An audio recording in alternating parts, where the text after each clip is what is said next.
Good evening, everyone. As you come in, if you could possibly just drop a comment to let me know that you're there, I will appreciate it.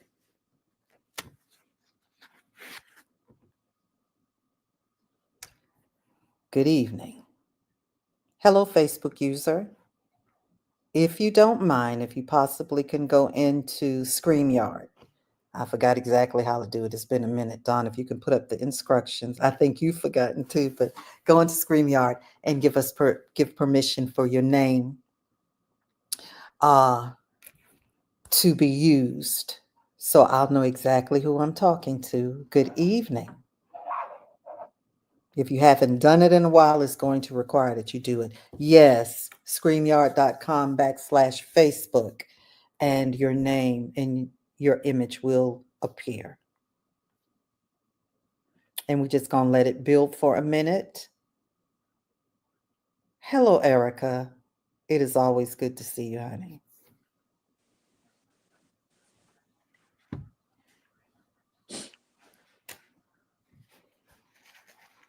Gonna let it build. I got some wonderful ladies on with me tonight, and I'm not going to waste their time.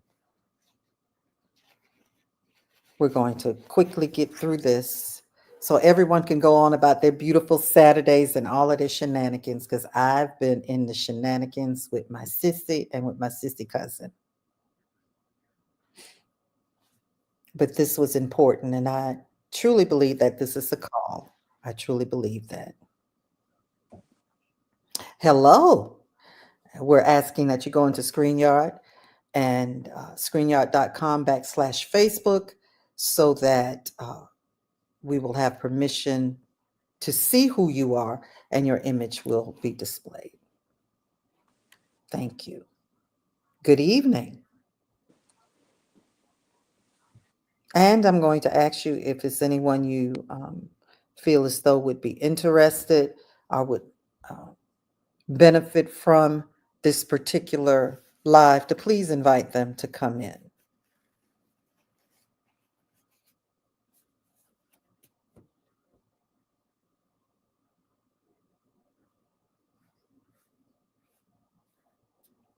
I have with me tonight some beautiful women, all women, yes. Beautiful women. We have Executive Pastor Don Smith, Dr. Karen Stallings, Dr. Sarah Thomas, and Pastor Carol Woodard, all women who are going to be sharing with us tonight as we walk through some pretty intricate and difficult areas. But we're going, hi, Retta, somewhat difficult going through here, but we're going to navigate this tonight. All right. And as I said in the comments of the flyer, we are not here to talk politics. We're not here to talk religion. We are not here to talk about who won, who didn't win, who we feel as though should have won. That's not our mission tonight. Our mission tonight, we are concerned about our sisters. We're concerned about the hen house. Why would you call it hen? And some people get offended when you say hen house, but there's no need for offense. The hen house, we know what hens are. They're the female chickens. In the hen house phenomena or the hen house matrix is how women flock together to discuss their issues, discuss their problems, how we're there for one another. And research has proven it causes women to live longer. It causes them to be more balanced sometimes than their male counterparts. Over the years, it was believed that women, because women do uh, on average outlive men, and it was believed that women outlive men because we were not the ones doing the hard labor. We were not the ones, of course, having the overload. But of course, in modern days, that's not true. It was found that men internalize, they don't share their issues, they don't share their problems. And so the stress of just life and lifing uh, was eating away. Um, and when I discuss and explain the hen house, the study was done on a village in the Pacific, where Asian men were living as long, if not outliving, the women of the island. And so they studied it, and the first thing they found was that at the center square of this particular village, the men had a hen house, which would be a rooster's house. But their behavior was such as that of women. They came together daily to discuss and to de-stress and to share the load.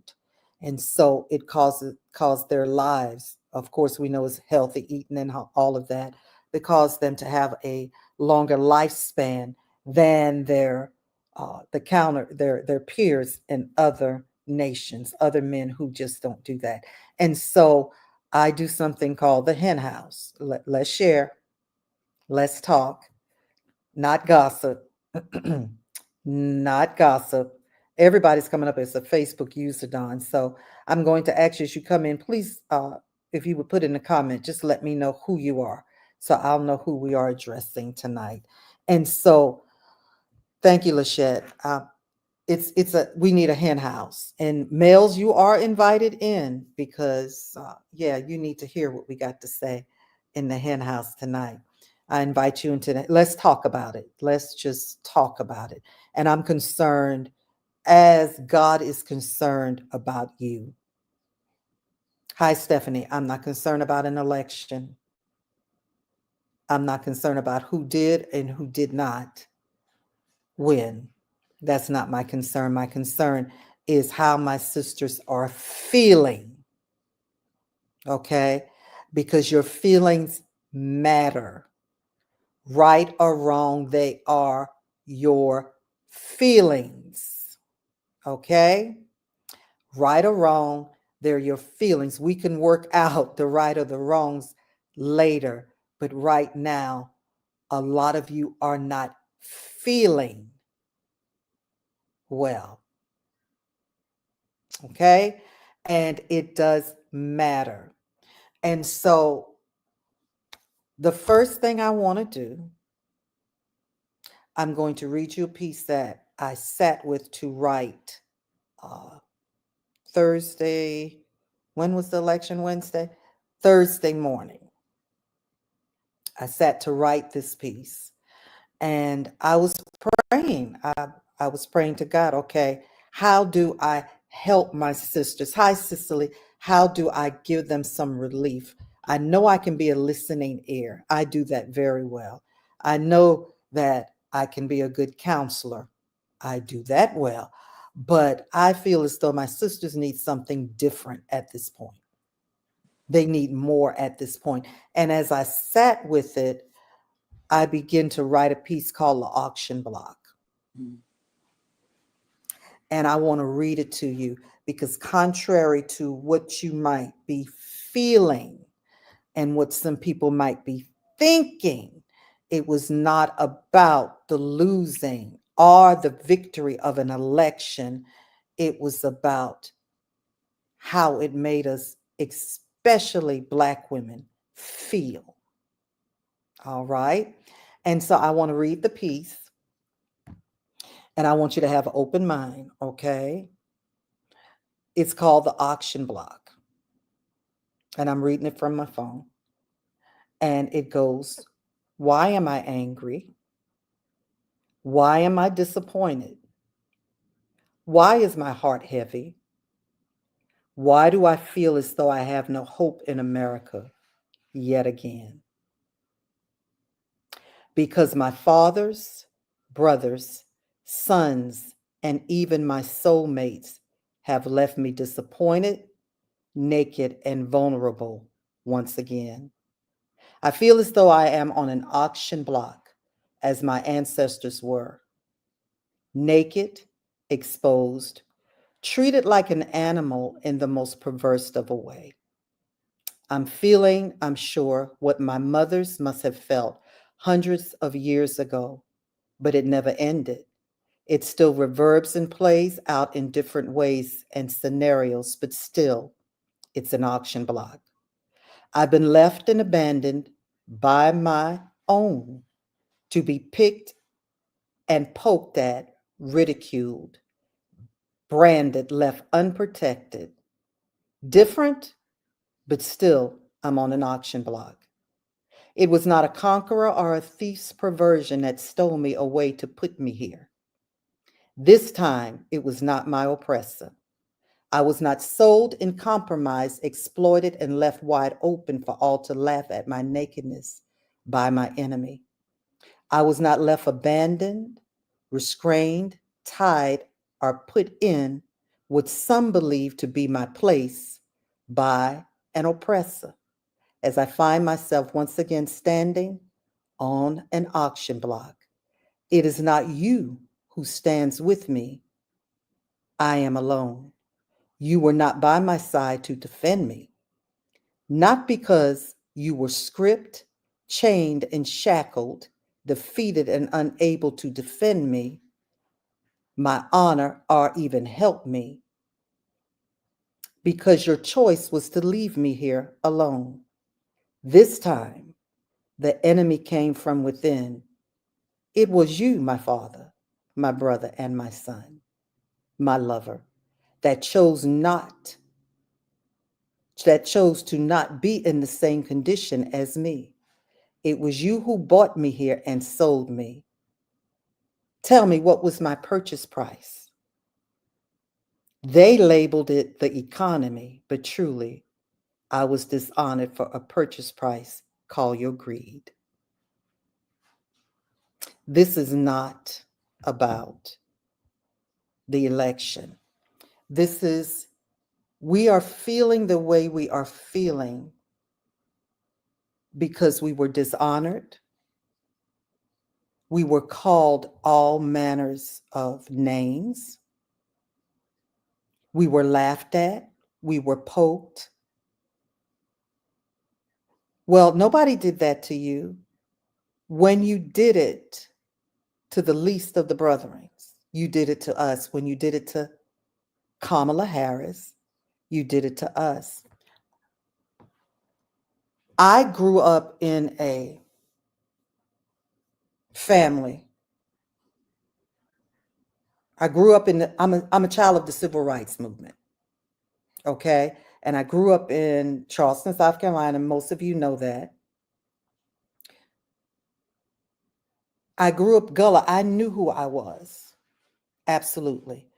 Pride in self, race, and culture, that's inbred in me. An honor system exists in me, that the protection of clan and family comes before everything. There is nothing you can give me, offer me, or do for me if you insult the clan.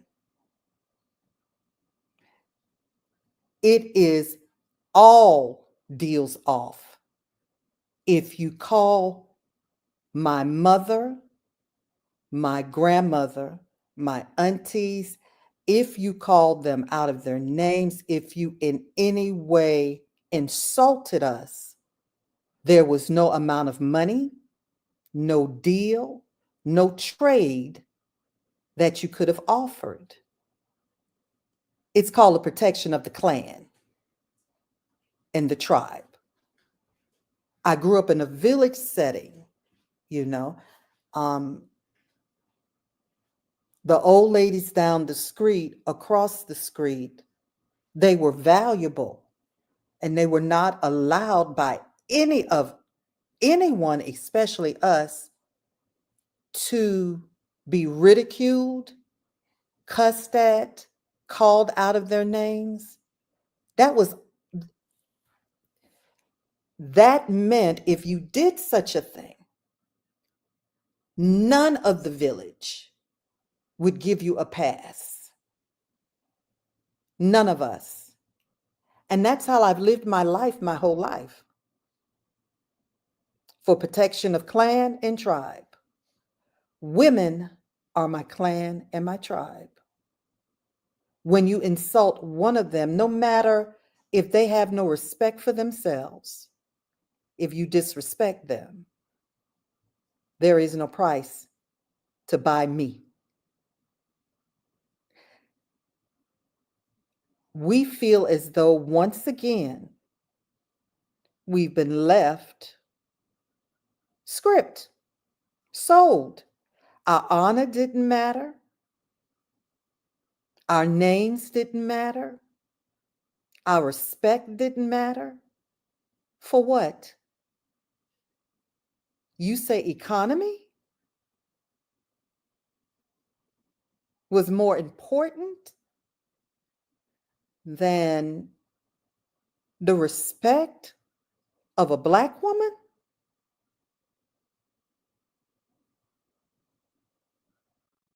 That's why we're angry.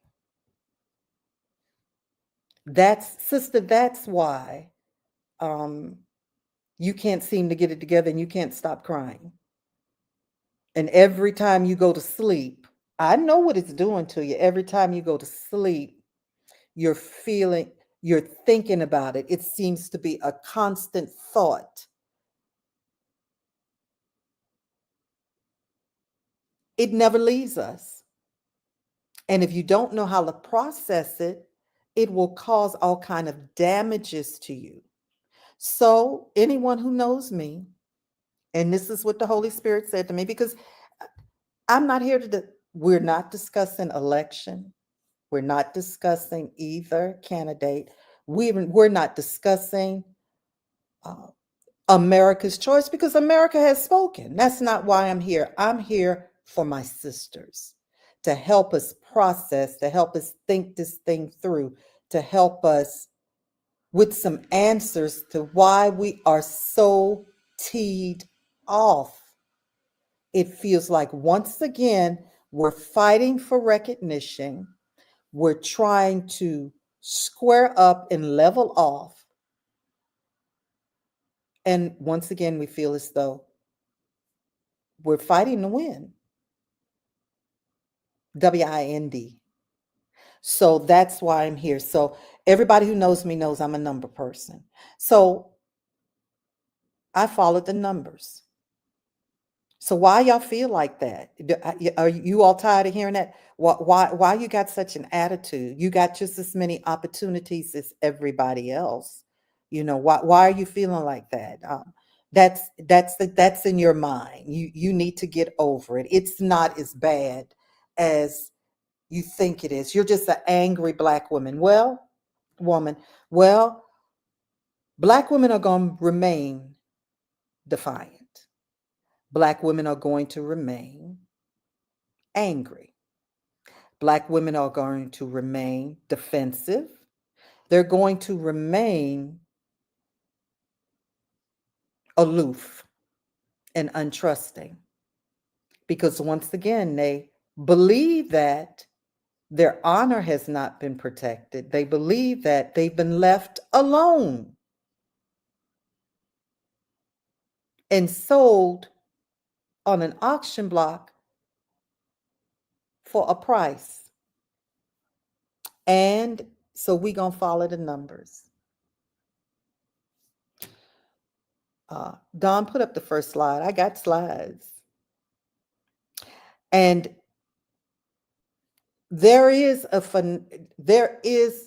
syndrome that the trauma, and I got a mental health specialist on here, the trauma that our ancestors went through literally lives in us. The study was of events that happened. I'll just read it. The study of how the events that happen to you and your behaviors, such as traumatic events and trauma responses, can change the way your genes work. They don't change the DNA sequence, but affect how your body reads that DNA. These changes can be inheritable, passed down to future generations, and can be influenced by a variety of factors, including environmental exposures, lifestyle choices, diet, stress, and trauma. The length of time these effects last can potentially span multiple generations. I don't believe that. Next slide. Exodus 25:6 says, "You shall not bow down to them or worship them, for I, the Lord your God, am a jealous God, punishing the children for the sin of the parents to the third and fourth generation of those who hate me, but showing love to 1,000 generation of those who love me and keep my commandments." The Lord literally uh, validates this thought. It is known in the scientific community that the stress and the trauma of previous generation lives through a bloodline and is passed from one to the other. So what then happens when what caused the stress or caused the trauma, if it's 4 or 5 generations, so eventually it should work out. That's what I would think. But what happens when what is causing the stress or causing the trauma never ends? It never ends. You can see it now. You see generation after generation of choices, bad choices. And we say it's in the bloodline. Do you really know what you're saying? A traumatic event happened sometimes hundreds of years ago. And it was so traumatic that it literally became a part of the psyche of a bloodline, that it's passed from bloodline, is passed from generation through that bloodline to generation. So we see a repeat of wrong choices, a repeat of mental illness, a repeat of bad choices, a repeat of what are some of those? What can we just look at? Let's look at grandmama didn't have a husband. Her mama didn't have a husband. And so my mama didn't have a husband. I didn't have a husband. You just think that's happening? Who experienced the trauma that wrote itself and branded itself on the very DNA of a bloodline that it's playing out? So then what happens when nobody realizes it and recovers from the trauma? We end up being called angry Black women who are delusional,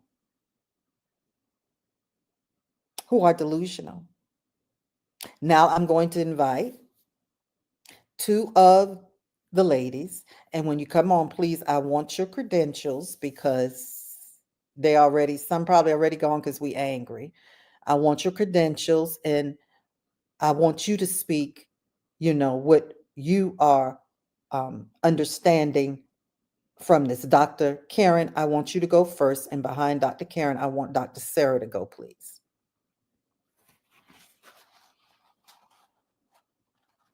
Turn your mic on, Oh, Dr. I'm sorry. All right, there you go. Oh, okay. I'm sorry. Good evening. Good I'm evening. Dr. Karen Stallings, and I'm a licensed social worker, and I have my doctorate in marriage and family therapy.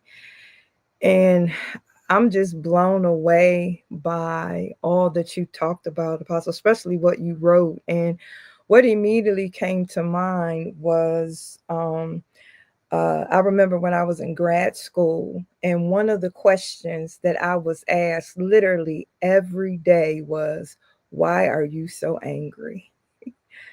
Every single day, I was asked that question. But as far as discussing trauma, one of the things that came to me is really the definition of racial trauma. And when you talk about racial trauma, it refers to the emotional impact of stress related racism from racial discrimination and race related stressors, such as being affected by stereotypes, hurtful comments, or barriers to advancement. And so, one of the issues that we as women, Black women, face is racial trauma. And the reality is that race permeates everything. Race impedes upon everything. And so when you talk about, there's a book called "The Body Keeps the Score," and the psychiatrist, the doctor, literally talks about how trauma lies in our body, and if it is unprocessed, if it is not walked out, it literally causes us to be ill and sick from the inside out. And we understand, because we are believers, that you not only can be sick physically, but your soul can be sick. And so when you're talking about issues in reference to racial trauma, issues in reference to your emotions, that's in your soul. And so, we as a people have overcome much, but we also are a people that have to constantly face the issues of racial trauma. And so that's what I thought about when you were speaking. Thank you, Dr. Karen. Wow, I got to get that book. I've not read that book. Dr. Sarah.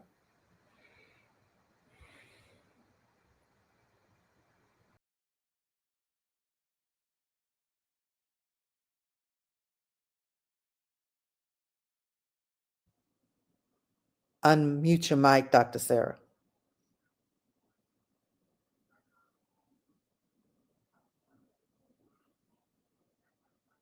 You're there. She's still muted. Dawn, can we?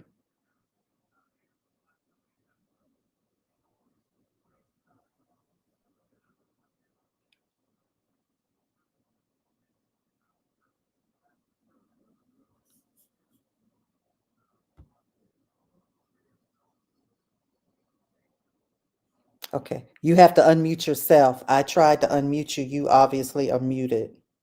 You're not muted? See, Devil, we ain't playing this game tonight. All right. As Dr. Sarah unmutes herself, or tries to figure out what's going on with her mic, I want to, Dr. Karen hit on some of the stats that I pulled. Dawn, can we go on to the next slide, please? Okay. These are studies, and I pulled all studies that had grip up under them, meaning they were done over a period of time, are done, of course, by trustworthy organizations. So the angry Black woman stereotype. Black women are more likely to be viewed as aggressive or hostile for exhibiting behaviors that would be considered neutral or assertive in others. The Journal of Personality and Social Psychology. That was 2016.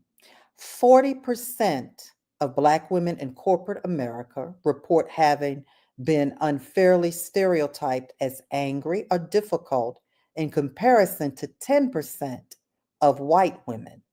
McKinsey and Company's report in 2020.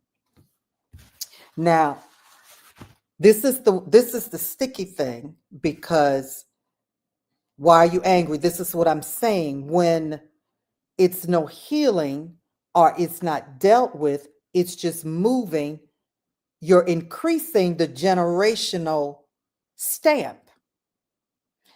What is seen as assertive in others is seen of us as aggressive.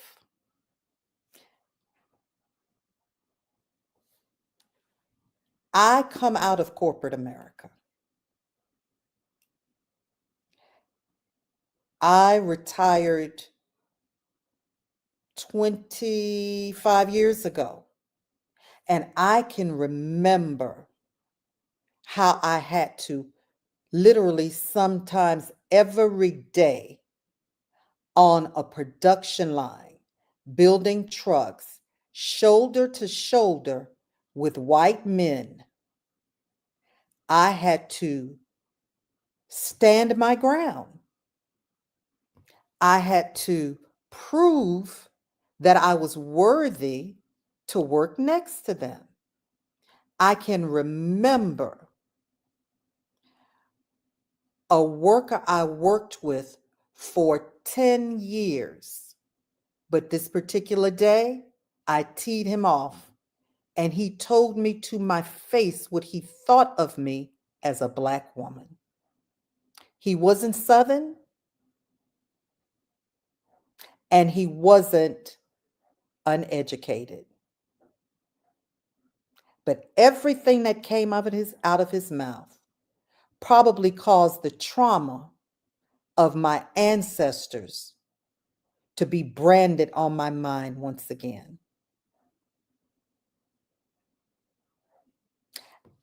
I can remember when I applied for the job to leave the line and go work in the office, more qualified than everybody else, but was challenged because I was a woman and probably because I was Black.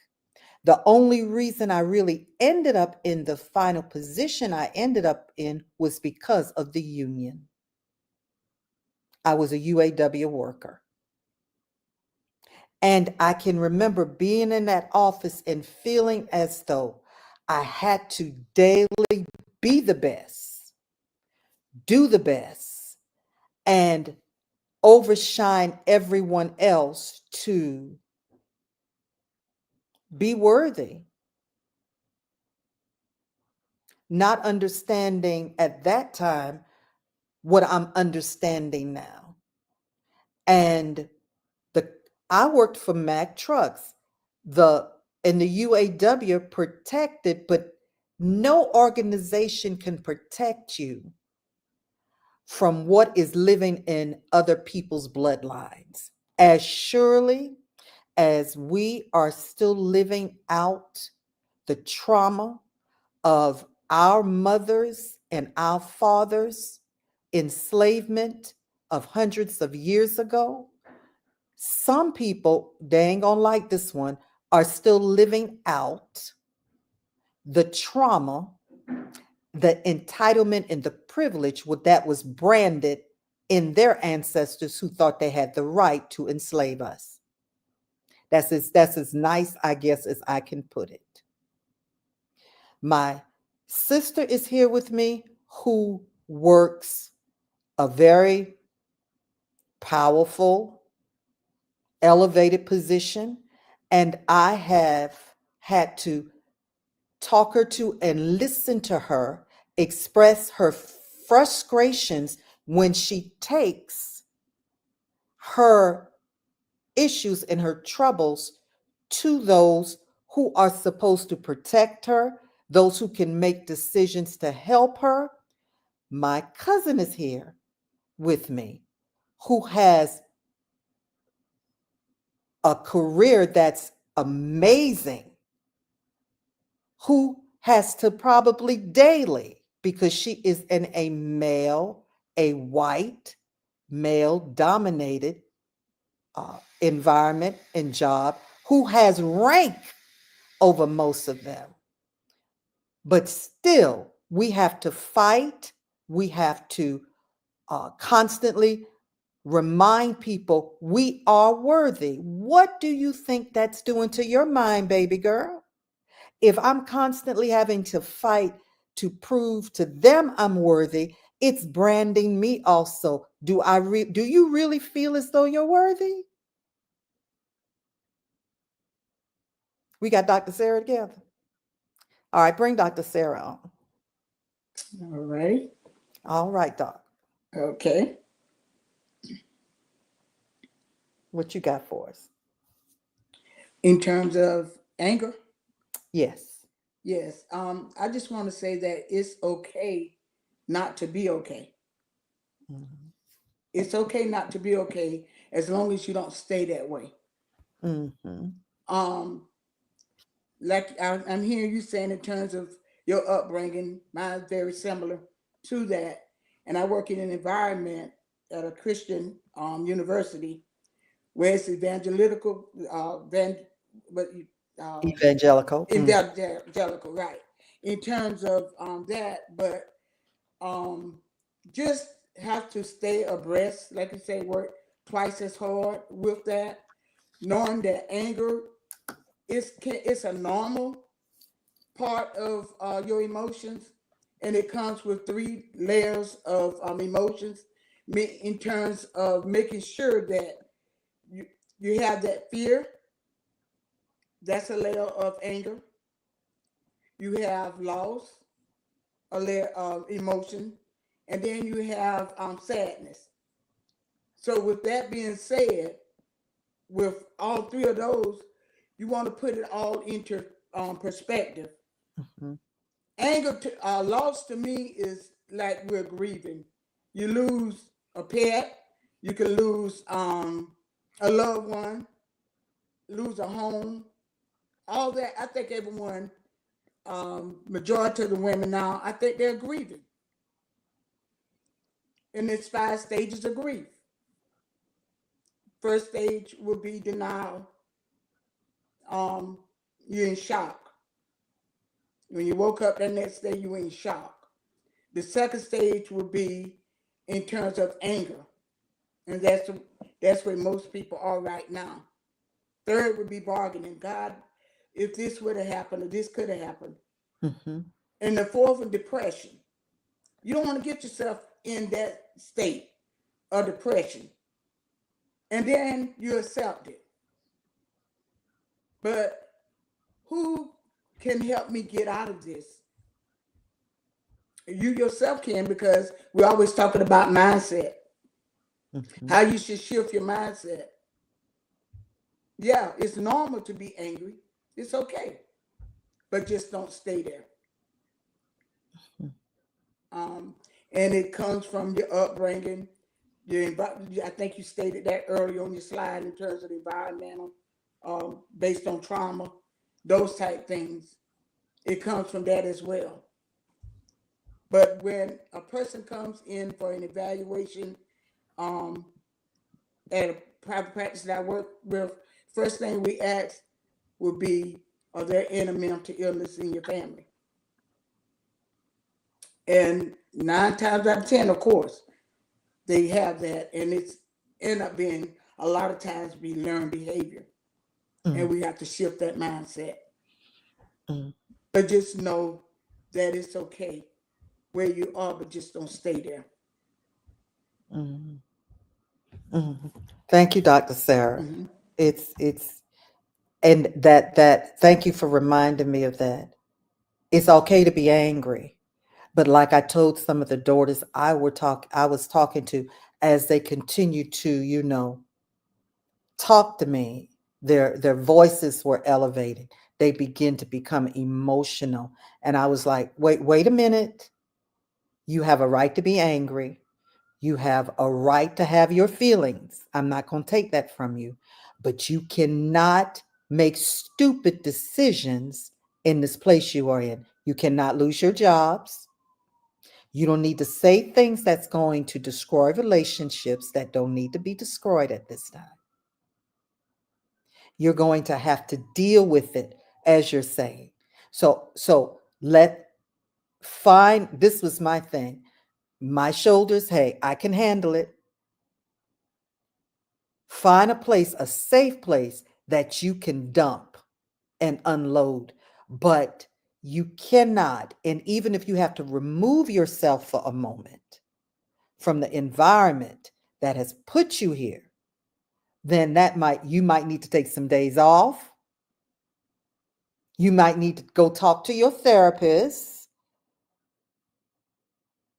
whatever you need to do, because stop trying to, I'm going to say this to stop trying to take people's right to be angry from them. This is not religious, but I'm going to say this. The word says be angry, an emotion, given to you for a purpose, but don't sin. What does sin mean? You know what is right to do, but you choose not to do it. Even if you are angry, you still got to make the right decisions. Thank you, Dr. Sarah. Yes. Next slide, Dawn. We're getting into it.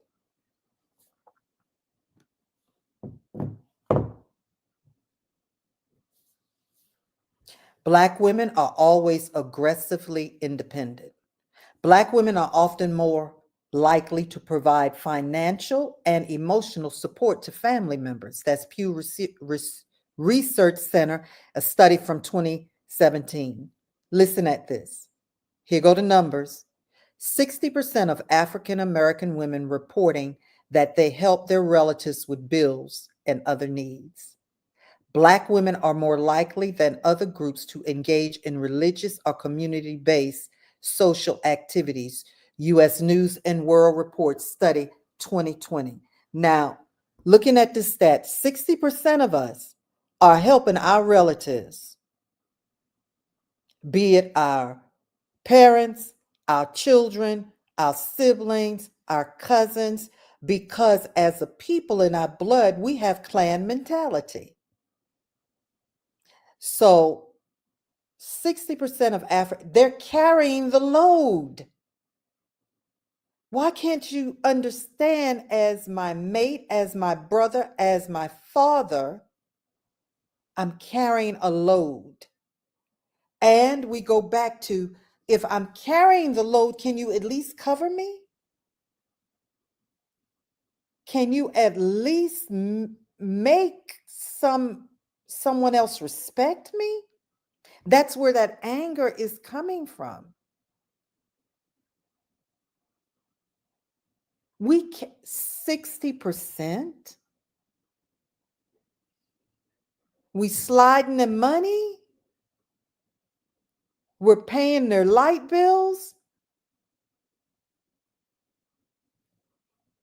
We're sending them food to college. 60% of us. And you wonder why we're aggressive? You wonder why we're angry? Our clan is held together because of our sacrifices.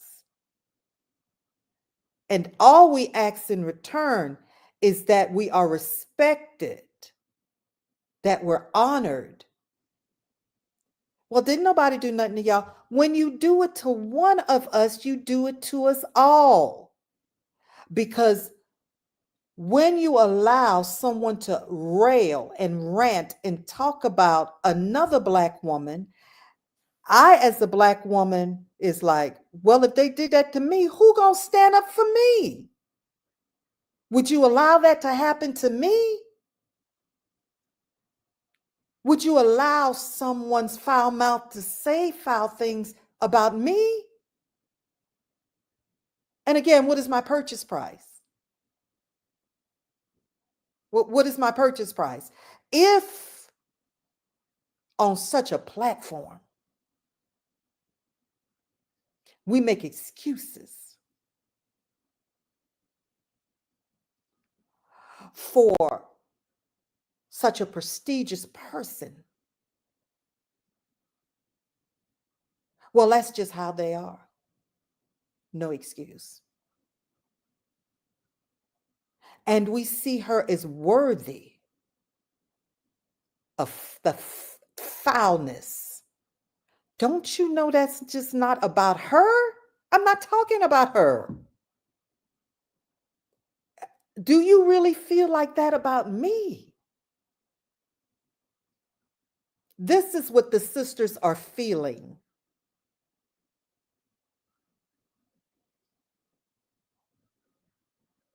Next slide, Dawn.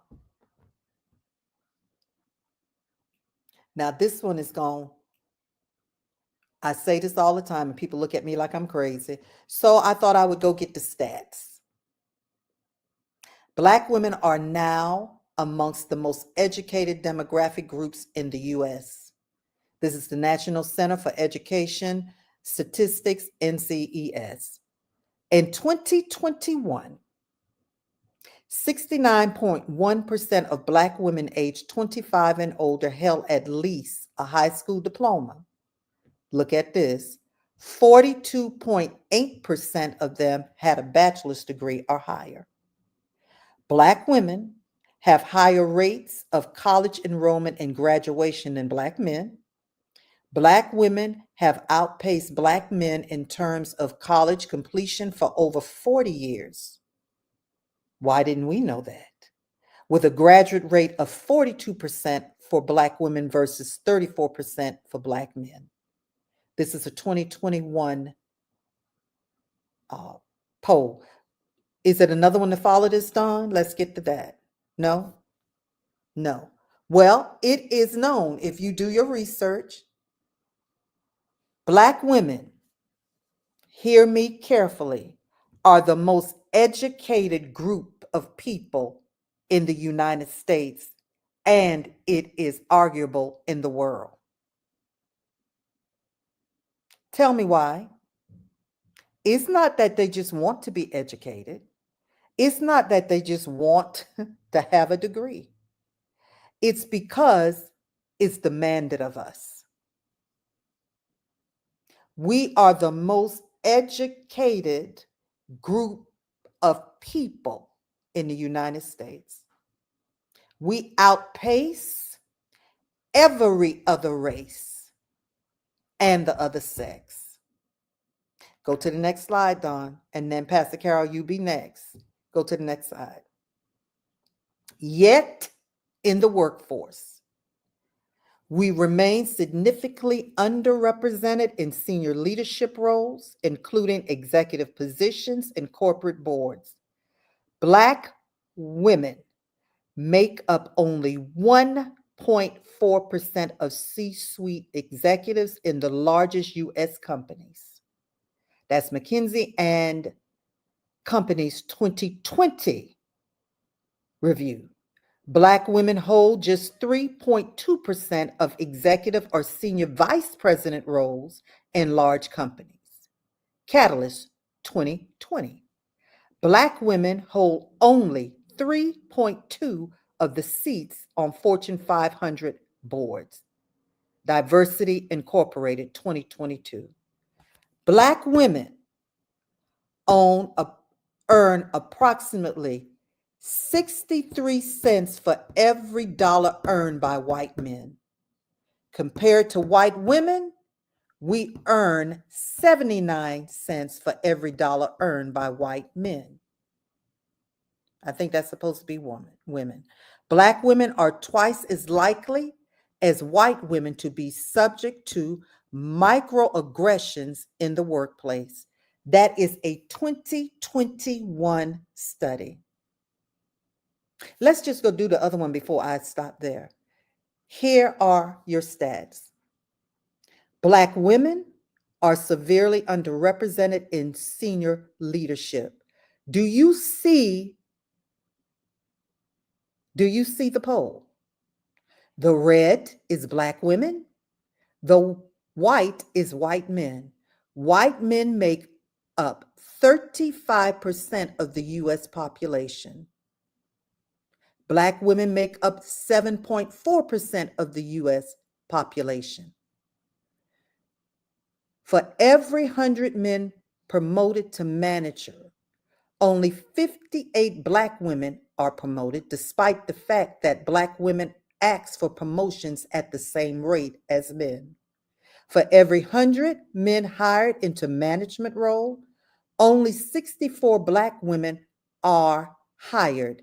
Yet we are the most educated and qualified. Look, 1.6% of VP roles versus 57%, 1.4% of C-suite positions versus 68%. Bring the camera back to me, Don.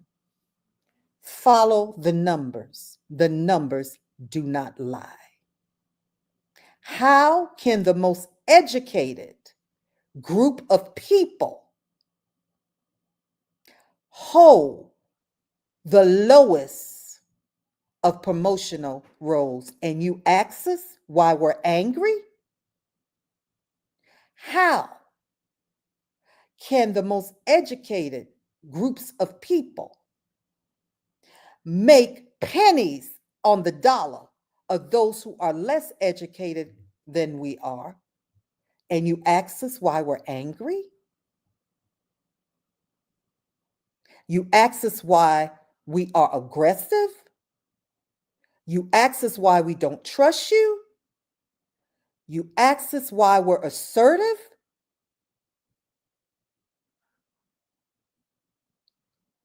Where they do that at? I just had to go to my screen. Where they do that at? Always see, we've been saying these things and talking about it, and in the hen house we're even releasing it. But did you look up your numbers? The crazy thing is, it's not even us who are doing the polls. They know it. They know it. They're the ones who are doing the polls. Pastor Carol, you are next, honey. Yes, ma'am. Thank you. Thank you for allowing me to be on this panel tonight. So my name is Carol Woodard. I'm the senior pastor at the Cross All Boundaries Christian Church in Columbia.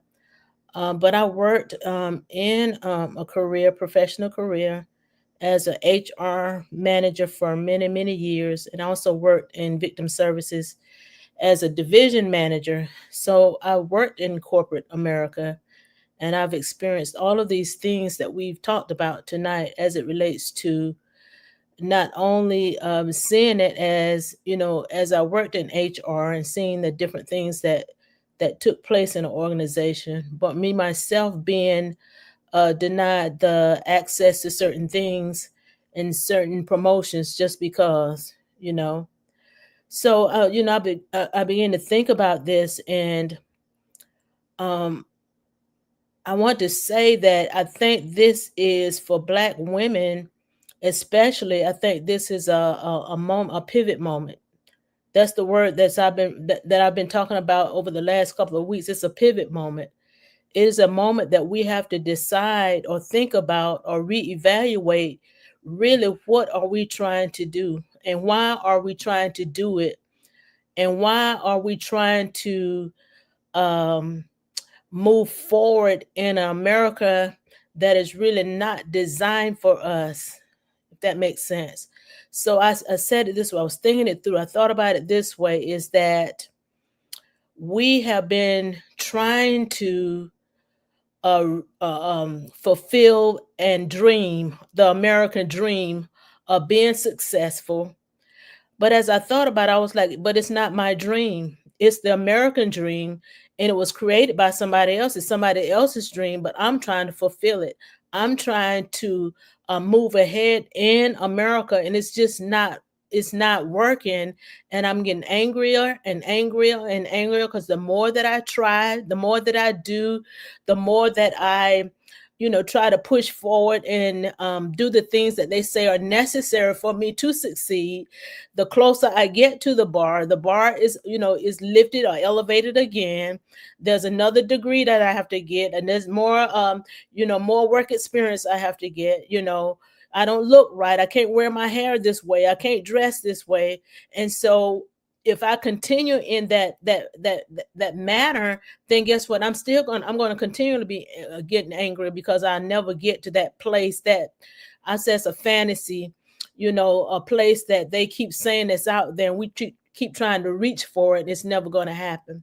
So we got to wake up and come out of the dream and come out to reality. I was thinking about what Apostle said a few minutes ago about, about the civil rights time and all of that. And I grew up in that same era. And I was thinking about my parents, and I was thinking about, I have older siblings, and I think about how we were so well taken care of. And we were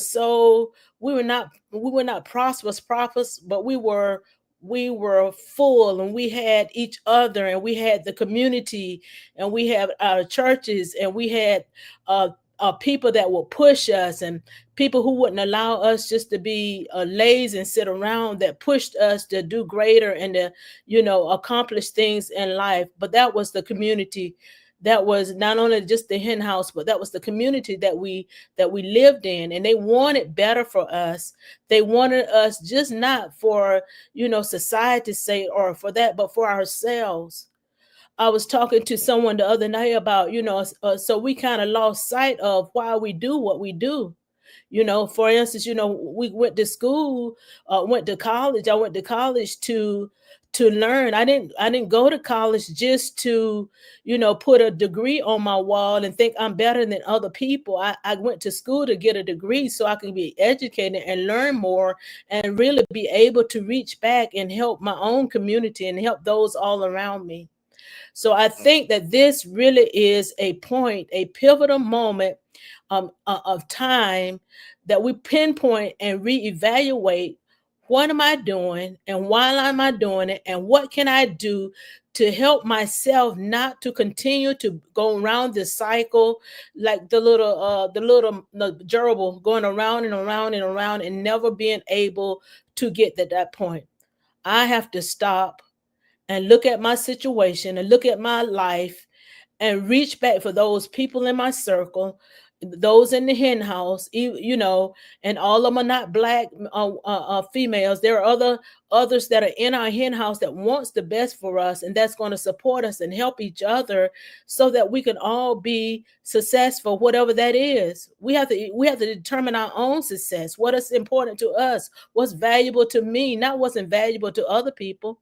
Not me having the 2.5 children and the perfect husband and all of these things, but what is it that I value? What is it that's important to me? And what do I want for my own life? And so I think that's what's important. And so we need our community, we need our hen house community to help us stay focused, to help us reevaluate ourselves, to quit waiting on the affirmation from other people because it's not coming. Once we realize that and recognize those things, and I think we'll be much better along, and we won't. I've already determined I'm not an angry woman. I will not be an angry woman. I have been. I have been angry. I have been bitter.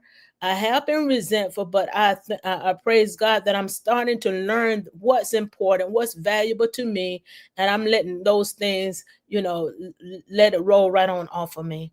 So hopefully I've said something that was helpful. But come up out of the dream and come to reality that we're never going to get there, not in this U.S. of America as it stands today. Become who you want to be just because of who you are, because of who God has created us to be, and let's just roll with that. That's what I have to say, Apostle. That is powerful. That is powerful. She and I talked. As I said, she is my balance. She is my counselor. She and I talked, and I often go back to the wisdom my grandmother gave me. Some of you might not appreciate the wisdom of the elders. You might not appreciate even what my grandmother said to me, but I'm going to say it. Get mad, you can leave. I can remember acting out and my grandmother having to correct me. And she said to me, no matter how light you are, how long and pretty your hair is, you are still, and I'm not going to say the word because they might use it to cut you are still a Nigger to them, and you will always be. You will never be their equal, so stop trying to be. And she and I were talking, and it came back to, why are we competing with what does not even have a mentality to see us as their equal? You have to be good enough in yourself. You have to love yourself. If I know that I am the best at what I do, why am I looking for the affirmation and the approval of somebody else to tell me that? Yes, absolutely. We need equal pay. We need equal treatment, but you have to understand, my people, and my sisters in this hen house and my brothers. If they, most of them, not all of them, if they give it to you, it wasn't because they have elevated you to the place that they are. It's just, this is the way of the world in America. Stop competing for a position. And she and I talked, and I can't remember what she said, but I said, it's like a greyhound on a racetrack. You know how they keep the greyhound running? They tie a treat or a piece of meat to a pole, and the greyhounds run, but they will never catch it. You are chasing something that you will never obtain.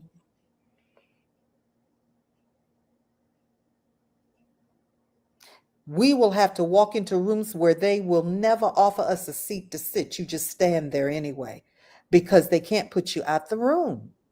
You have to be okay with their lack of approval or their lack of treating you equal. But what we cannot do is see each other as competition or the step up. If we destroy each other, it doesn't make us look any better in their sight. If we allow the destruction of each other, it doesn't make us look any, it doesn't give us any more clout or make us any more valuable to them, to whoever. Because at the end of the day, a little bit of church, you're not fighting flesh and blood. It's a spirit.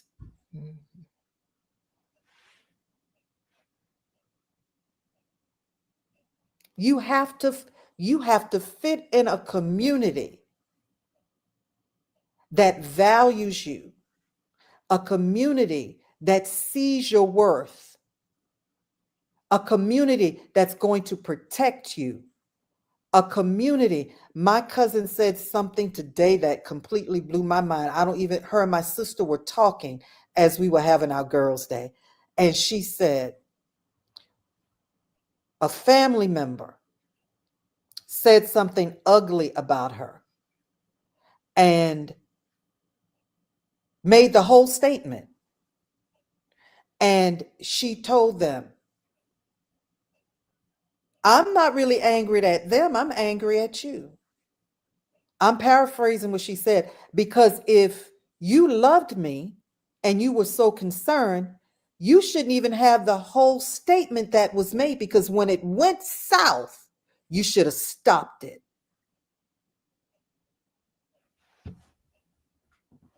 All that's feeding our minds right now about what was said about our sister, somebody should have stopped it. Somebody should have said, it's not okay. And I don't want to hear it about no false news. We're not talking about the election. I was taught you judge a person by their integrity and by their character, and their behavior will show you what both of those are.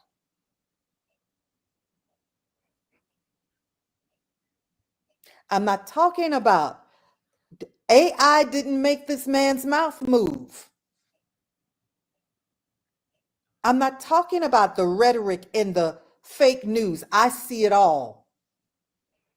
I'm talking about what came out of his mouth. How dare you, my Black senators? How dare you, my white senators? How dare you, my Black representatives? How dare you, my white? Allow that man, because I'm going to refer to him as some have referred to her, that man to rape with his mouth, destroy with his mouth a sister, a woman, a human being. He should have never got most of it out of his mouth, but he should never have been able to finish one thought. Why would you think that's funny? Why would you think that's just how he is? No, he showed you his character. There is no blood price you can pay me. There is no trinket you can offer me. There is no office, no benefit that you can give me for the insult of my femininity. I am a woman who happens to be a Black woman. And I will not allow on my watch the filthy degradation of another sister and remain silent. You remained, I'm saying to my brother, you all remained silent.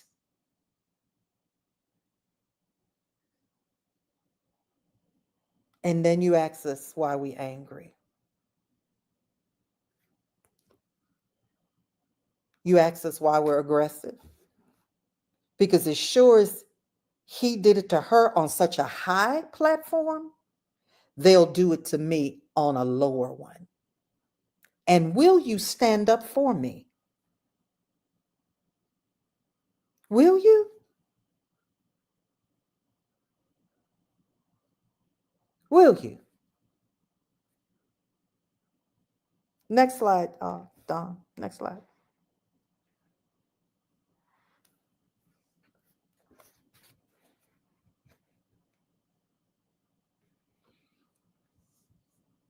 African American women are destined to be poor.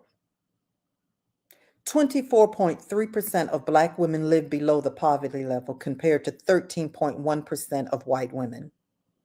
However, this is largely a reflection of unequal access to education, healthcare, and employment opportunities. And that study was done by the U.S. Census 2020. African American women are amongst the fastest growing groups of entrepreneurs in the U.S. The number of Black women owned businesses grew by 164% from 2007 to 2018, illustrating their increasing economic independence. American Express in 2020. Next slide, Don. Federal welfare programs. We got to start killing the myth. We have to stop killing the lies and follow the numbers. Temporary assistance for needy families. Black families represent 30% of all TAF recipients. White Americans make up 40 to 45% of SNAP recipients. SNAP is the Supplemental Nutrition Assistance Program. Black Americans make up about 25% of all SNAP recipients. USDA. Medicaid. Only 25% of all Medicaid beneficiaries are Black. Is there another one with this, Dawn? Or are we going somewhere else? Somewhere else? So let's talk about this. So tell me why everybody believes that it's mostly Blacks on welfare. Tell me why everybody believes that it's mostly us who get food stamps, because you do know what the SNAP is. Yeah. Why does everybody think that we're the ones who are using up all the money in the budget for medical expenses? Because you bought into the lies, and we bought into the propaganda. Because everybody, that's propaganda about, something else. No, it's propaganda about our dependency on the government. But that's not what's being portrayed in media. That's not what's being portrayed in conversation. That's not what everybody is believing.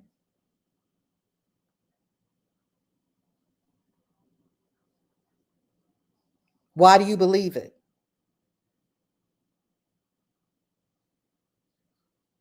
We Black women are starting business 164% more than they was, what, not even 10 years ago?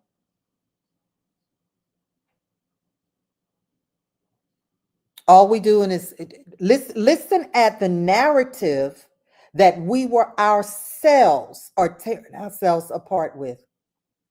All y'all doing is having them babies and going on the system. Lies. That's not what the numbers say.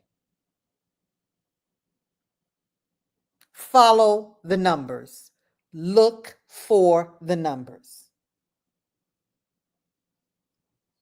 All these free clinics. Why we got to put up so many free clinics in Black communities? Have you even looked to see how many are in white communities, Asian communities, Hispanic communities?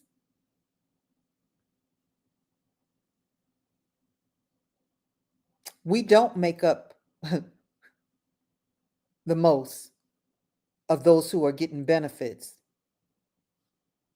from medical aid. Always follow the numbers. But we bought into the lie ourselves. So we judge the other hens in the house based on false information. We don't give them equal, as Pastor Carol said, we don't give them an equal space in the hen house because we believe the rhetoric that has been fed us about them. They don't deserve to have an equal piece just because they come in with 3 kids and no daddy.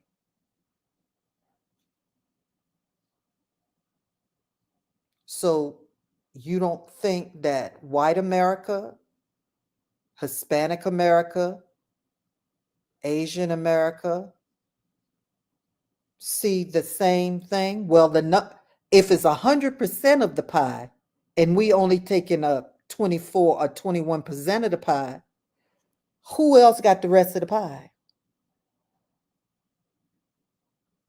What has happened to us, we've allowed the focus to be so much on us in a negative way that we can't even see light about ourselves anymore.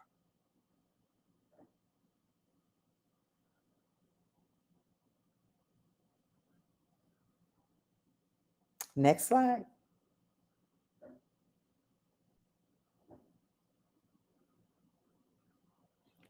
And this will go back to our experts, Dr. Karen and Dr. Sarah. The strong Black woman stereotype. The strong Black woman stereotype can lead to higher levels of psychological distress and mental health issues like anxiety and depression. That study was done in 2018. None of these studies are old, or it was finished.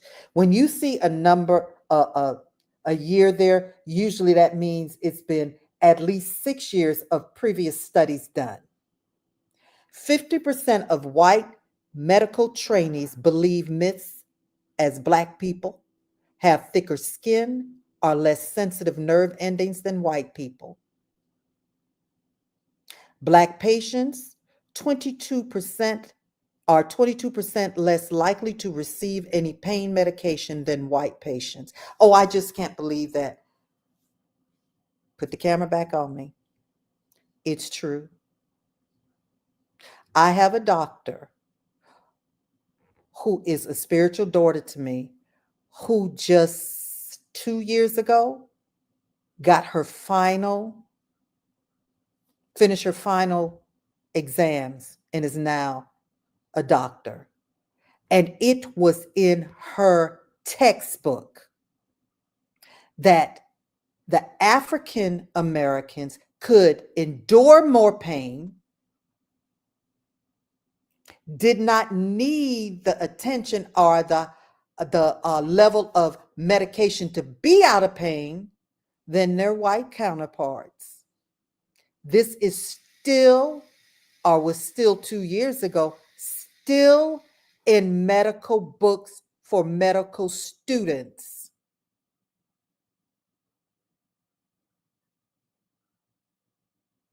We got thicker skin. What that sound like to you? It sound like we're animals. Yeah, they're taught that. They're taught that. We don't need as high a level of painkillers. We can endure more. Yeah. We real athletic, you know that, right? And you gonna ask her why she's angry? Next slide, Don. Black women are 3 to 4 times more likely to die from pregnancy-related complication than white women. In 2021, the maternal mortality rate for Black women was 69.9 deaths per 100 live births, compared to 26.6 deaths per 100,000 live births for white women. If our skin is thicker, we can endure more pain and we're stronger. Tell me, why are we dying quicker? Why are our babies dying? And you ask us why we're angry? Another medical slide, Dawn? Let's go to it. Mental health and suicide. Black women are disproportionately affected by mental health challenges, including depression and anxiety. Black women face higher levels of mental health issues due to stress from racism, economic disparities, and social marginalization.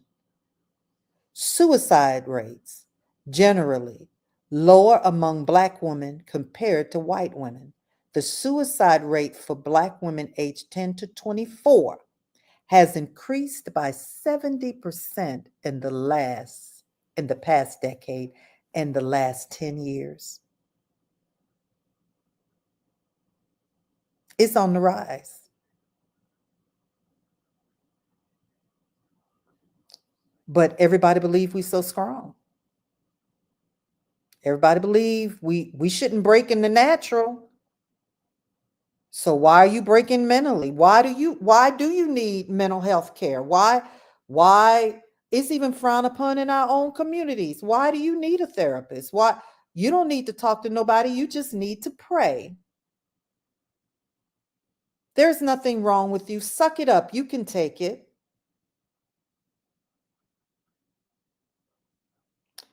I remember talking to a doctor,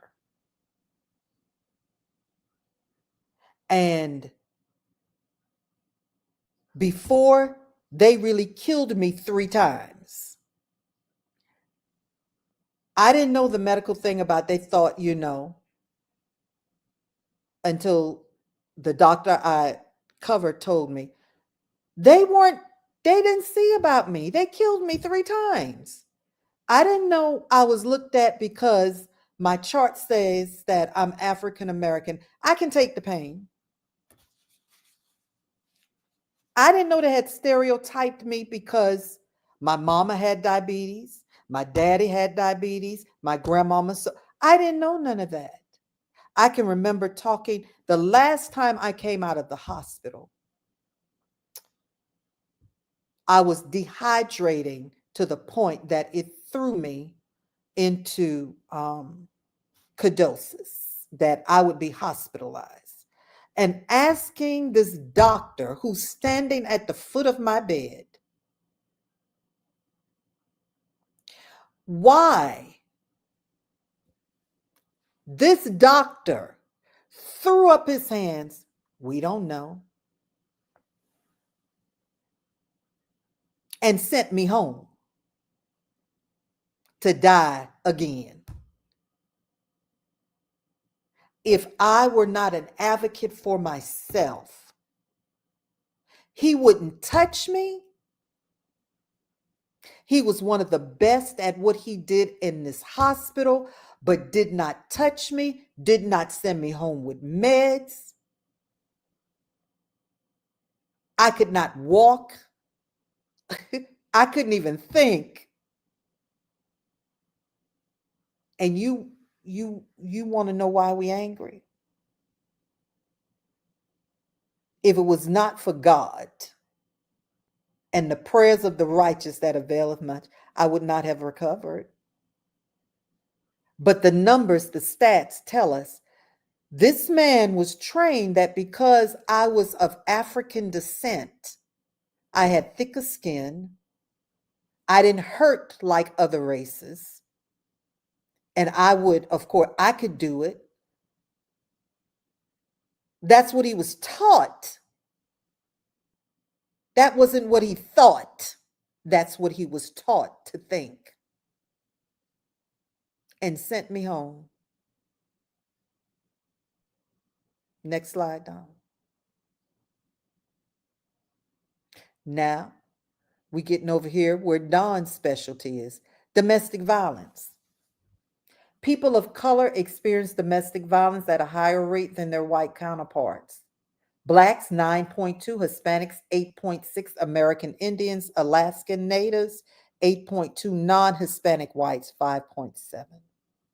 I want to see that next slide because this is going to be surprising.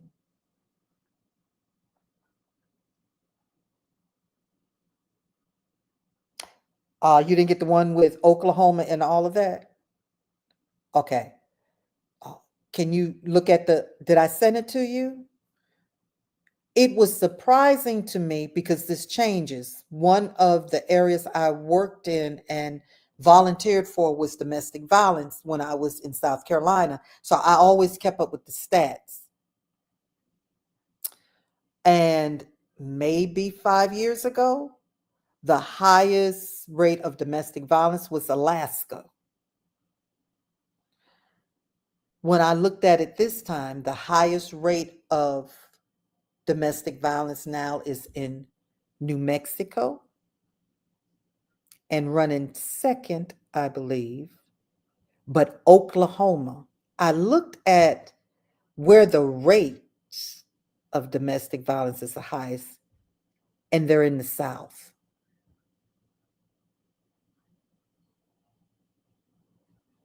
It threw me in the Bible Belt, in states that say we trust in God.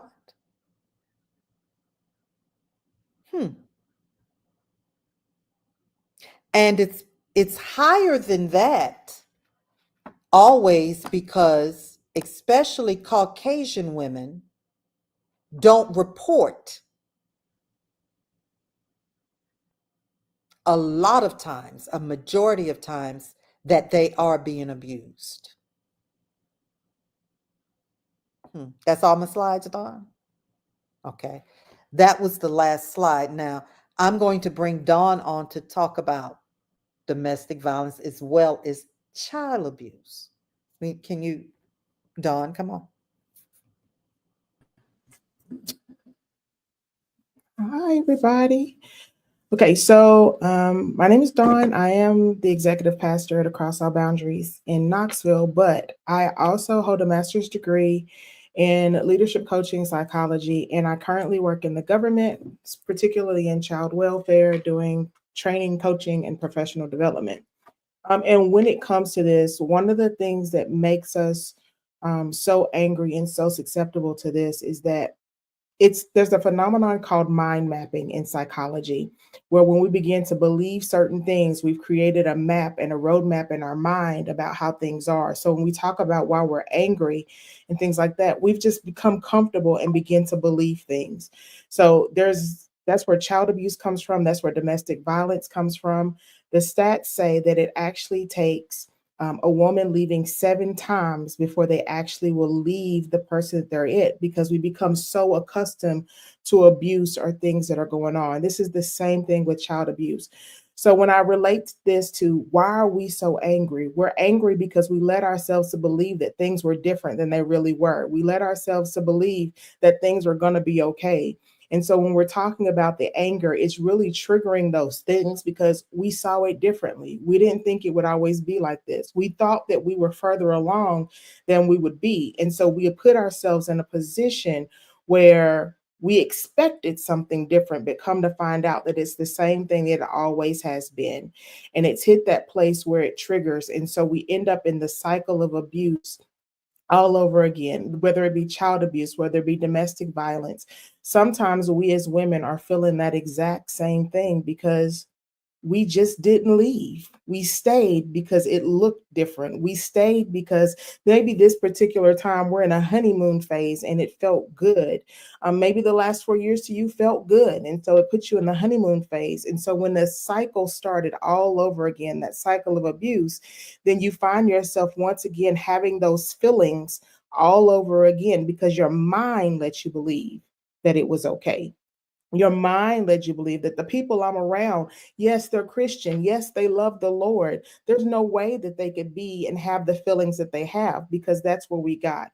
So when we talk about domestic violence and how often it occurs, when you really think about it, African American women are some of the most loving, most nurturing creatures and beings that they are. The stats have told you that they're the ones that's taking care of people. So we become comfortable and want to also take care of others as well. And then we allow ourselves to be harmed and abused and misused in the process of trying to take care of others.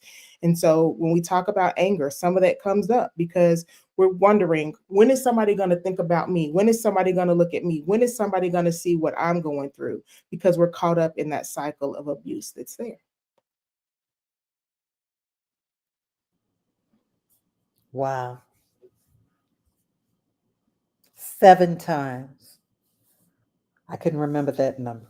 7 times. It'll take her 7 times to leave an abusive relationship. How many times are we going to have to be disappointed in the choices of others' handling of us for us to finally, as Pastor Carol said, pivot? How many times? I pray for all of us. We're in the 7th season, that this was enough to show us. And I pray that our men, yeah, I'm talking to y'all, that our men, whatever trauma that's been written on them and passed down through them, that they get it together, but I can't depend. Now, let me tell you something. I know my husband, Daniel Hudson. I know my sons, Raphael and Sergio.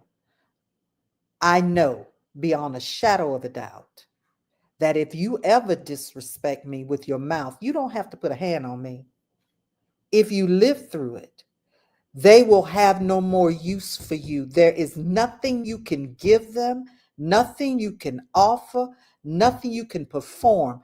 Even if we end up unemployed, living on the streets, we'll be together, but we'll still have our honor.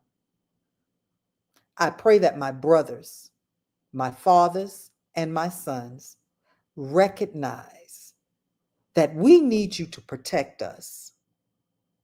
No, not just when we're being strangled in the street, not just when someone is in our face.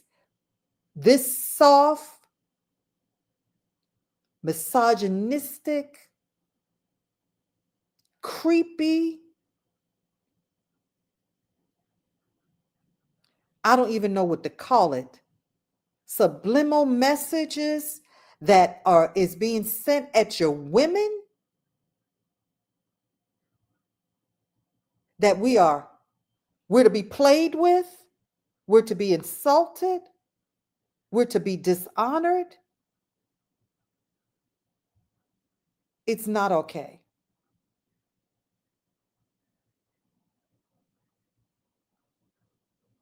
I am her and she is me. If you allowed it for her, you'll allow it for me.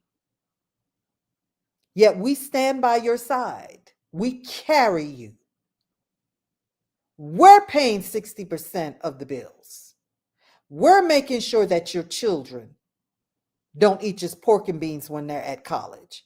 We're making sure that your daughters have their necessary feminine needs. We got you covered, brother. How you let us get uncovered like that? For money? This is all I'm going to say about that, and then I'm going to ask Dr. Karen. We're going to say your final statements, and we're going to close. The economy should not be of such a concern to you if you call God your source. The Bible says, don't worry about what you're going to eat or what you're going to wear, where you're going to live. The Bible says to me, seek ye the kingdom of God and his righteousness first, and the other things will be added unto you. Why are we so concerned about money? The Bible says there are two gods, and you cannot worship both. You will love one and hate the other. I must say, my honor was traded for another god called money. It's not okay. You can use any excuse you want to use for her being mishandled with a man of another color's mouth. But there is no excuse that you left us uncovered. Dr. Karen, I'm going to let you go first, and then Dr. Sarah, Pastor Carol, and Don, you'll end it out. Let's have your final thoughts, please. Whew. So it was just so much discussed, and just a gamut of facts and historical data, but as I go back to talking about, the day after what happened, the election, and not speaking about the election, but how I was feeling, right? I felt a potpourri of different emotions. I felt grief, because I couldn't believe that, we were at a place where that the loss of what I wanted to happen, right? I felt angry because I could not believe the kind of things that we talked about tonight had happened, right? And so, the message here is to understand that traumas unearth traumas. When we feel and go through traumatic events, one trauma will unearth another trauma, will trigger another trauma. And I believe that, we have been traumatized by this situation, by this scenario, and that trauma has triggered all of the different aspects of what we talked about tonight. So my final words to the hen house is heal, sis. Heal. You were not built to house and carry traumas. You weren't built for it. That saying, I'm built for it. No, you weren't. You were never built to carry traumatic experiences within your body, within your soul. And my message to you tonight is heal. Find a safe space to heal. And one of the differences between us and other cultures is we are, and you talked about this, Apostle, we are a people, a community people. We are a tribal people. We are people that thrive in community. And just like that people, our people, you cannot heal in isolation. Come You on. heal in community. Yes. And so tonight, I just encourage you, I admonish you, sis, heal. Find a space where you could just be you, where you don't have to be the strong, where you don't have to be the weak, where you don't have a space where somebody, you can trust them with your nakedness. Yes. Because continuing to carry that stuff is going to kill you from the inside out. And we need you here. There's too much destiny, too much purpose, too much of you that we need here in the earth. And so I just pray that you find spaces of healing, and you find spaces that not only will validate you, but you learn, as David said, I learned how to encourage myself. You learn the beauty of validating yourself. And those are my last words. Oh, thank you, Dr. Karen. Powerful words. And Dr. Karen is licensed and endorsed as a mental health therapist. You can contact her right here. You can contact her right here. So please do. As she said, you got to heal. You got to heal. You got to let it go. And I want it to be understood. I am speaking from the place of my sisters. Oh, I was I've not just become angry. It was not about an election to me.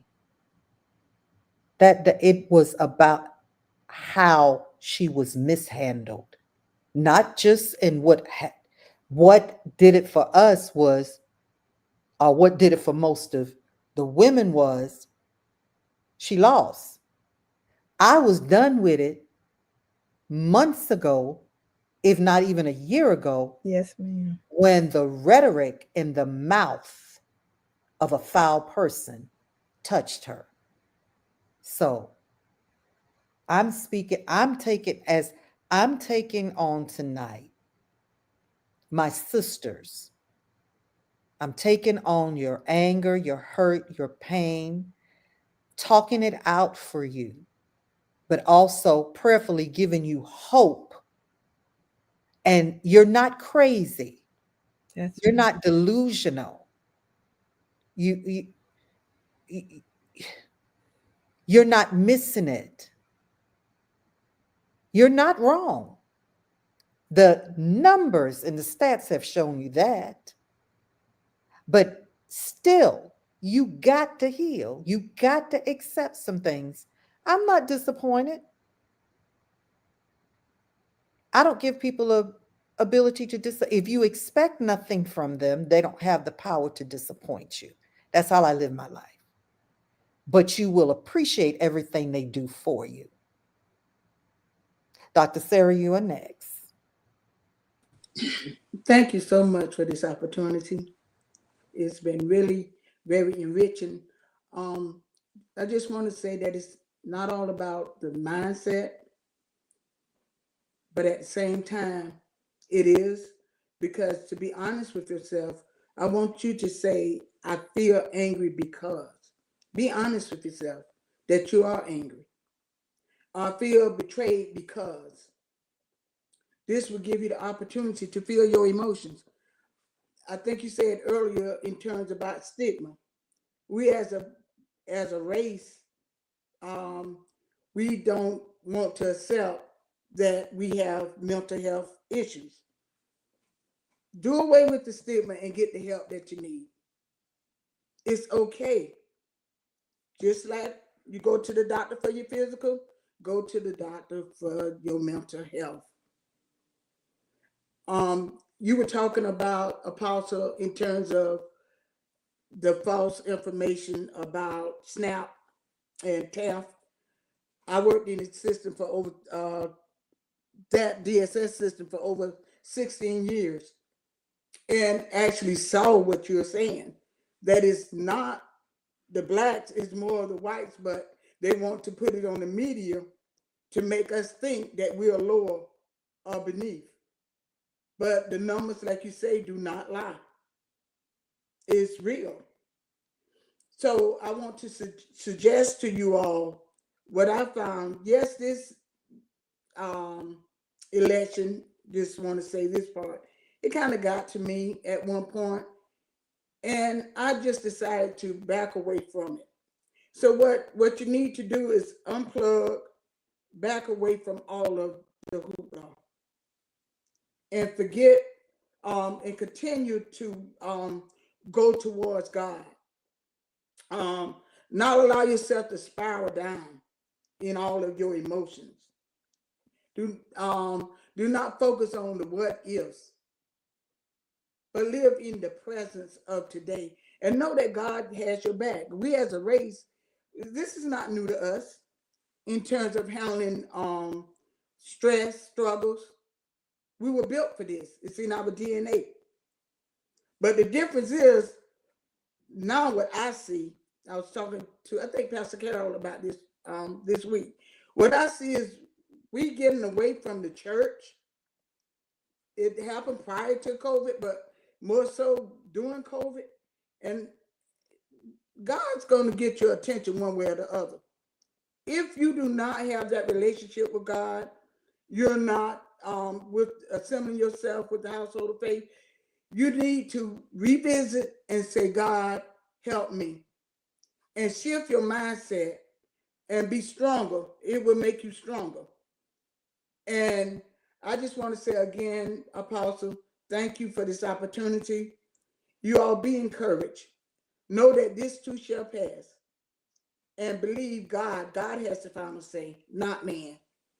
He will see you through it all. Blessings to you. Thank you, Dr. Sarah.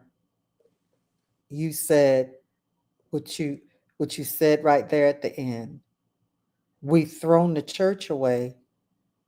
And I'm not just talking about your religion.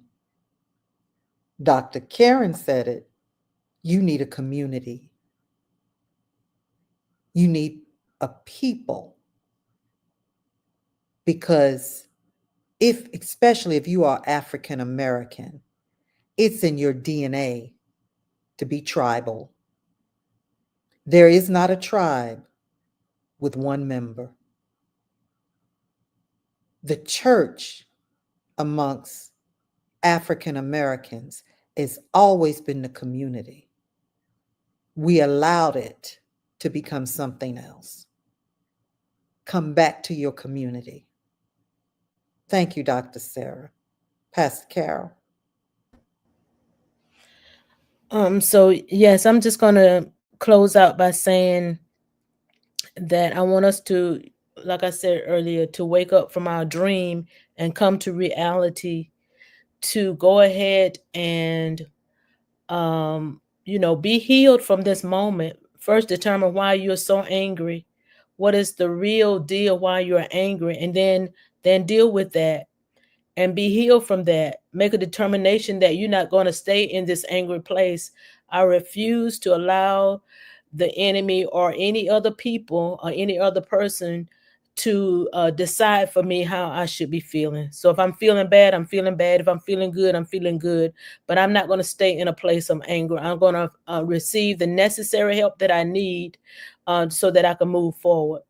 I want us as women to rise up and be all that God has called us to be and how he has purposed us to be. And when I say fight, I'm not talking about fighting a system, because, in trying to fight a system that really was created not for our failure, not for our success, but more for our failure, not to fight that, because we'll forever be right back where we are now, but to rise up to fulfill purpose in life. And all of us, realize that we are beautiful people. We are intelligent people. God has set us in the earth, as powerful, strong people to be able to carry forth mandates. And I think when we begin to stop looking over at the grass on the other side and fulfill purpose that God has called us to be the people that God has called us to be, to come back together in our community where we can lean on each other and receive all that we need to receive from our sisters and those in our community who think like we think, who understand like we understand, that we can gain the strength from one another, and be able to just go forward and be great and do great and really enjoy the life that God had intended for us to live in the first place. Thank you so very much for allowing me to be here. Thank you, Pastor Carol. I just love you. I love all of you, but I just love you because you always cause me to look.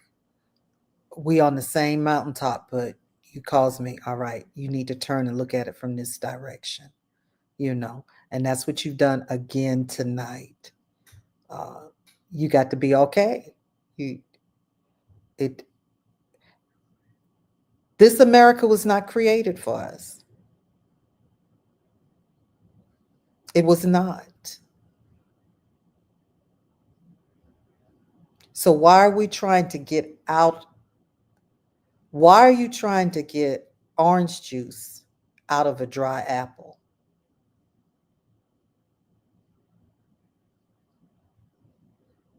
There's been much talk about the Constitution, but I encourage you to go back and study your founding fathers also. They didn't write a constitution for us as blacks when they had their own slaves. But even though it's an apple, because I am an American, don't you ever think, I've been born of the soil of America. So though I want orange juice, I'm going to eat this apple. We have to be okay without their okay to be okay. And as they say they're praying for us, we must pray for them also, that their eyes be opened, that our women are no less than their women, that our women deserve the same respect and the same honor, the same reverence as theirs do. Because to speak of their women in such a lewd way as has been spoken of our women, to this day in some areas, they lynched you for just looking at theirs. And to this day in some areas, they still will. You deserve respect. We deserve respect. But stop trying to get something that you're never going to get. You're not going to get orange juice out of an apple, but that doesn't mean the apple cannot be enjoyed.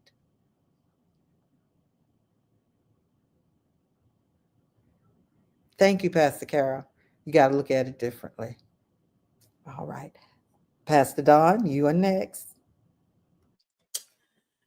I want to follow up on that because one of the things that I love about my sisters is that we can make something out of nothing. And that has gone on through generation, through generation, through generation. You can take the scraps that have been given and make something absolutely beautiful out of it. And I think that is where we are today for each and every one of us. We feel some emotions, we feel some kind of way. One of the things that I love about God too is that He's always going to show you what's in front of you, so that you don't end up wrecking or running into something down the line. And so, whatever it is that we may be feeling, whatever it is that we may be seeing, I just admonish everybody to take it, learn from it, heal from it. Even for me, I learned through this. I didn't have the words to kind of say how I was feeling. And then all of a sudden I was like, it's abandoned. But my abandonment didn't start here. It started long ago. It's just another trigger for me to realize the areas that I need to continue to heal. I love Dr. K for this. Healing is a process. We take it as an event. It is not. It is a process. And this is just a process to continue to show us the areas that we once thought were scarred over, but really are still open wounds where we need a little bit more healing for. And we can take that and make something absolutely beautiful out of it to move forward, to continue life better than we had it when we entered into this moment.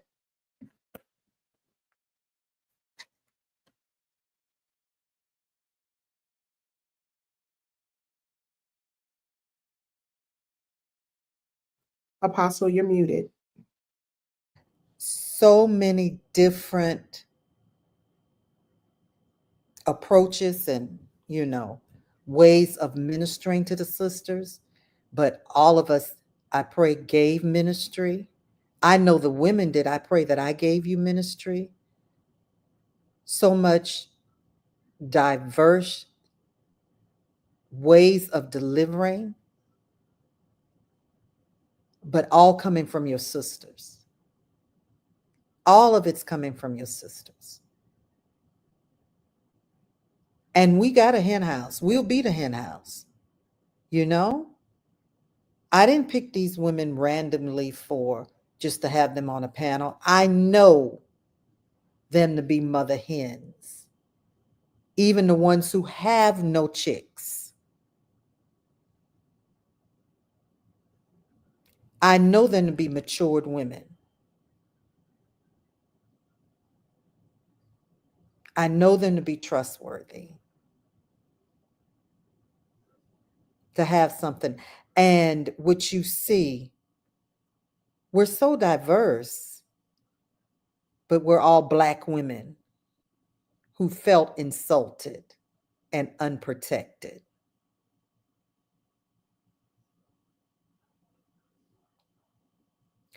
Plant workers, office workers, mental health specialists, Dr. Sarah, a professor at a college, retired, government workers, all of us, if we're not standing on a high platform, we retired from one. We're not, I'm going to say this, all of these women here are not going to be affected by this election. One way or the other, really, if you know the policies. We're either middle class or upper middle class. It's not going to affect us. We'll live good. But it didn't matter because my sister is not good.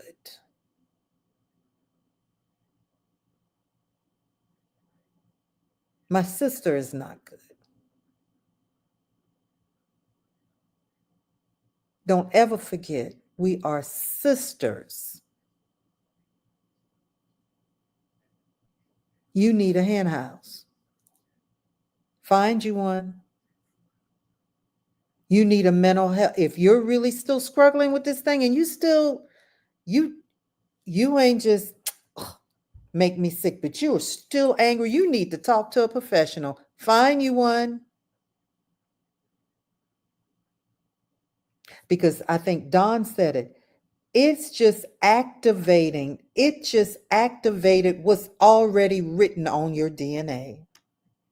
If you haven't watched this whole thing or you came in, you need to go back to the beginning because we talked about trauma that's been passed down through generations.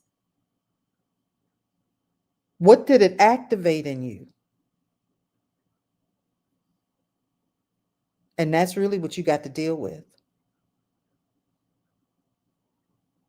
This has been the hen house tonight. You all pray for me because I'm going to take some hits, I'm sure. But, baby, I've been doing ministry for over 30-some years. I am that one. If I feel as though God is telling me to do it, I'm going to do it. But I'm also that one. If you violate me or those I care about in any way, I'm going to check you. The sisters got to, girls, men, I don't mean no harm, but girls, we all we got. What are we doing?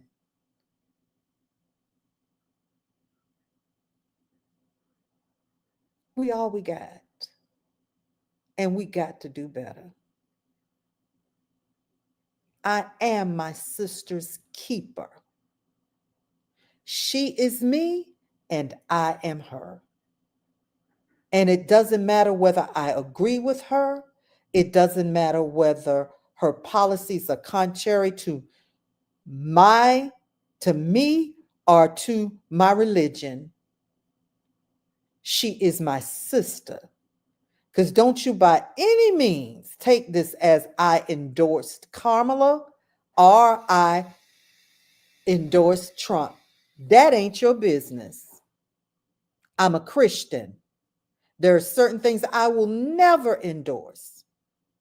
But the one thing you need to know tonight, I will never endorse a man who does not know anything about my struggle to downgrade my sister. It's not going to happen. I love you, ladies and gents who hung out with us. We're going to leave it up. If Facebook don't take, we don't get barred, we're going to leave it up. Share it with a sister. And to all my panelists, thank you so very much. Words cannot express that you sit here with me tonight and are willing to take the hit with me. Because everybody's not pleased and they're not going to be pleased. But I don't care. The hen house was threatened. And we're going to stick together. I love you all. And I'm going to say good night. Good night.